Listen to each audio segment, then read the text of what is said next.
नमस्कार, I am Mamta Dikshit. Welcome to my YouTube channel.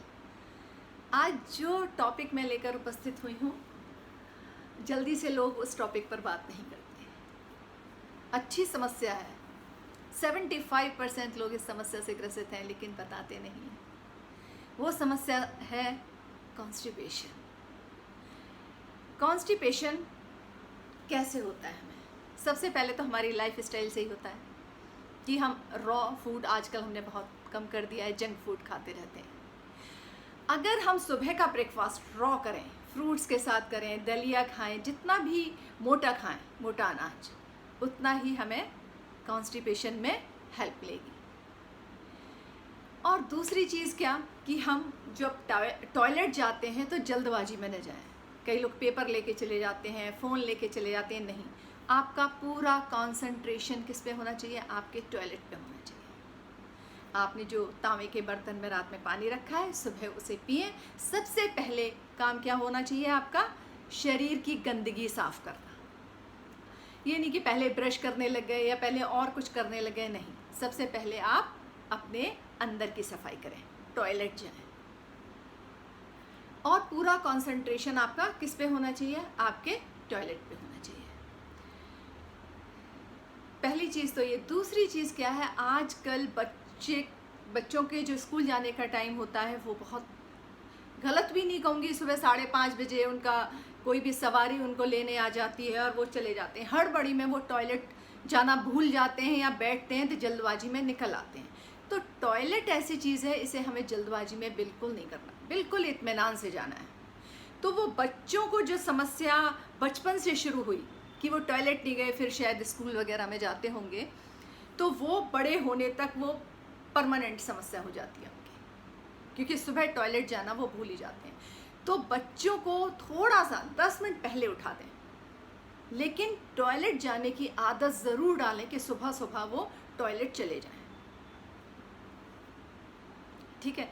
और बच्चों को रॉ फूड दें, जंक फूड से बचाएं।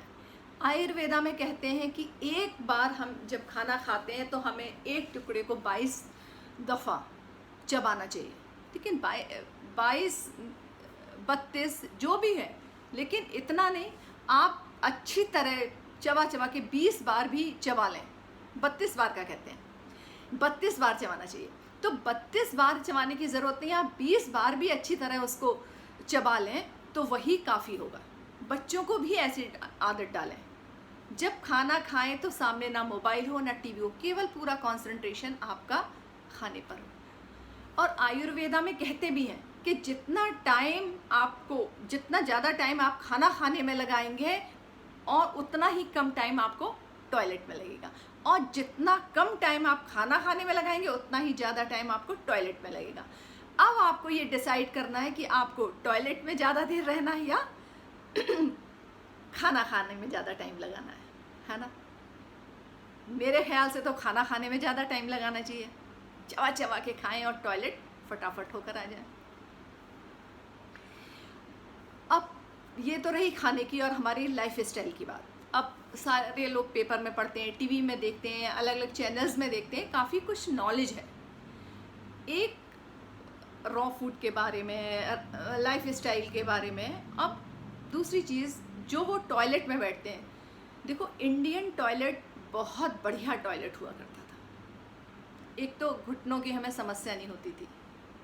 किचन भी ऐसी हुआ करती थी कि लेडीज़ नीचे उठती थी, ऊपर बैठती थी, नीचे उठती थी। तो हमारी जो है ये जो रीढ़ की, अभी उसके बारे में आऊँगी, ये एक्सरसाइज करती रहती थी।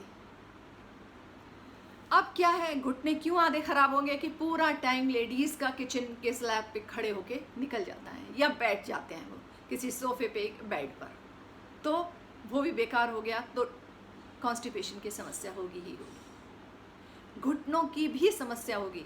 आजकल कितने लोग 40 उन्होंने क्रॉस किया नहीं और वो घुटनों की समस्या से ग्रसित हो जाते हैं। ये सब किसकी देन है? ये हमारे कमोड की देन है। एक हमारे किचन की, जो उठना बैठना होता था वो नहीं हो पाता, और दूसरा हमारा टॉयलेट। मैं तो ज़्यादा से ज़्यादा सब लोगों को यही सजेस्ट करूँगी कि इंडियन टॉयलेट ही अपने घर में लगवाएं। सपोज़ करो और जिनके घर में इंडियन टॉयलेट्स नहीं है, वेस्टर्न टॉयलेट्स हैं, तो वो अभी मैं बाद में एक मलासन कराऊंगी, उसकी प्रैक्टिस करें, उसकी प्रैक्टिस करेंगे तो काफ़ी हद तक आपकी समस्या दूर हो जाएगी। अब हम जाते हैं टॉयलेट। टॉयलेट में हम जाके ऐसे बैठ जाते हैं। इंडियन टॉयलेट की अभी बात कर रही हूँ, वेस्टर्न टॉयलेट पर भी आऊँगी। तो हम ऐसे बैठ जाते हैं, तो हमें ऐसे ऐसे नहीं बैठना है, पता नहीं क्या मातम सा बना रहे हैं, नहीं, पूरा कंसंट्रेशन आपका किस पे, टॉयलेट में होना चाहिए। तो टॉयलेट जाने के लिए हम पैरों को थोड़ा सा फैला लेंगे और अपनी रीढ़ को बिल्कुल सीधा कर लेंगे। जब रीढ़ हमारी सीधी हो जाएगी तो हमारे जो लोअर एब्डोमेन, जो हमारा नीचे का हिस्सा है, उसमें अपान वायु होती है। तो अपान वायु जितनी अच्छी तरह एक्टिव होगी उतना ही जल्दी हमारा मल निकल जाएगा। तो क्या है, अपान वायु कैसे एक्टिव होगी, एक तो हमारी रीढ़ सीधी हो और हमारे जो घुटने हैं वो फैले हुए हों, ऐसे ऐसे बैठ जाएं और ऐसे मल को निकालें। और भी मतलब कॉन्स्टिपेशन दूर करने के और भी आसन है, आज स्पेशली मैं मलासन की ही बात करूंगी। तो पूरा कंसंट्रेशन हमारा किस पे होना चाहिए, अपान वायु एक्टिव करने पर। जितनी हमारी रीढ़ खिंची हुई होगी और जितने हमारे घुटने दूर होंगे उतनी ही हमारी अपान वायु एक्टिव होगी। अब इसको करेंगे कैसे, है ना। अभी तो हम ऐसे इस तरीके से बैठेंगे। अच्छा, जो बड़े बूढ़े हैं जिनको घुटनों की समस्या है वो ऐसे नहीं बैठ सकते, इंडियन स्टाइल में नहीं बैठ सकते, तो वो कैसे बैठेंगे, वो कमोड पर ही बैठेंगे। लेकिन कैसे बैठेंगे, ऐसे नहीं बैठेंगे, ऐसे बैठ रहे नहीं, कैसे बैठेंगे, दूर पैर करके ऐसे बैठेंगे। पैरों को जितना खोलेंगे उतना ही अच्छा रहेगा, जितने घुटने दूर रहेंगे उतना ही अपान वायु एक्टिव होगी। और रीढ़ को सीधा कर लेंगे, तब बैठेंगे कमोड पर। और जिनके घुटने सही हैं और उनके घर में कमोड है तो वो क्या करेंगे, वो करेंगे मलासन। मलासन कैसे करेंगे कि सीधे खड़े हो जाएंगे, रीढ़ सीधी देख लेंगे, रीढ़ सीधी है, पैरों को थोड़ा सा फैला लेंगे, 1.5 फुट की दूरी तक फैला लेंगे। ये ध्यान रखेंगे आपकी कोहनियां अंदर हो, ऐसे, और बाहर की तरफ खींचेंगे। ये है हमारा मलासन। इससे हमारा मल आसानी से निकल जाता है, कॉन्स्टिपेशन की समस्या काफ़ी हद तक दूर हो जाती है।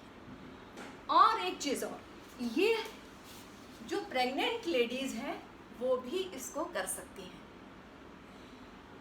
क्योंकि जो उनका सेकंड सेमेस्टर होता है उसमें ये अगर आसन करेंगी तो उनको डिलीवरी में बहुत आसानी होगी। ऐसे बैठ जाएं, घुटनों को दूर कर लें ऐसे, तो डिलीवरी में उनको आसानी होगी। मलासन उनके लिए बहुत ही बेनिफिशियल है। अब आते हैं हम, हाँ, जिनके यहाँ कमोड है ये नहीं है, तो कम से कम वो 5 मिनट, कम से कम 5 मिनट ऐसे बैठने की आदत डालें। ऐसे भी रख सकते हैं जैसे हो, पर घुटने दूर हो और आपकी रीढ़ बिल्कुल तनी हुई हो, स्ट्रेट।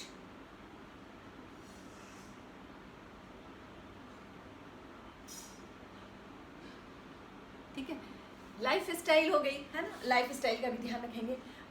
अब जिनको 5 मिनट बैठना बोरिंग लगता है कि अरे हमसे तो बैठा ही नहीं जा रहा 5 मिनट, हम कैसे करें, तो वो क्या करेंगे, वो मैं एक सॉन्ग लगाती हूँ, उस पर मलासन वॉक करेंगे, तो आपको बोरियत भी नहीं होगी। ये नहीं है आप जो मैं सॉन्ग लगा रही हूँ वही उसी पर आप करेंगे, आप किसी भी सॉन्ग पर कर सकते हैं, है ना। और उससे पहले मैं क्या बता रही हूँ कि आप क्या करेंगे, सबसे पहले आपके स्क्रीन के राइट साइड में सब्सक्राइब लिखा हुआ है, प्लीज़ उसे क्लिक कर दीजिए और मेरे सब्सक्राइबर बन जाइए, और मेरे वीडियो को लाइक करिए और शेयर करिए। जो जो कॉन्स्टिपेशन की समस्या से ग्रसित हैं उनको इससे फ़ायदा हो, वो इसका लाभ ले सकें। और ज़्यादा से ज़्यादा इंडियन टॉयलेट में जाने का प्रयत्न करें, है ना। और बुज़ुर्गों और जो घुटनों में जिनकी प्रॉब्लम हो चुकी है उनका तो कुछ नहीं कर सकते, वो कमोड पे जाएं, पर जैसे मैंने बताया है वैसे ही जाएंगे। लेकिन जो बैठ सकते हैं वो इंडियन स्टाइल करें, या इंडियन स्टाइल का टॉयलेट नहीं है तो मलासन में अच्छी तरह से बैठें और वॉक करें। मैं सॉन्ग लगाती हूँ, वॉक कैसे करेंगे देख लेंगे। और वॉक करते करते ही हम क्या करेंगे, नमस्ते कर देंगे, ठीक है।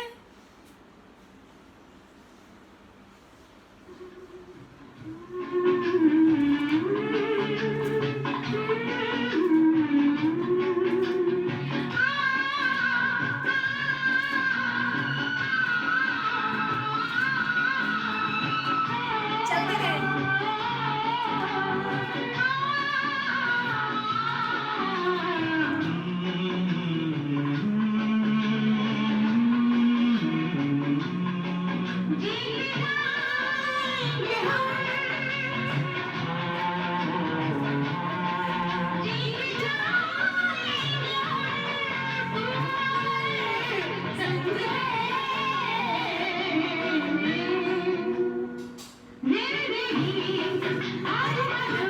कॉन्स्टिपेशन में भी जंग है।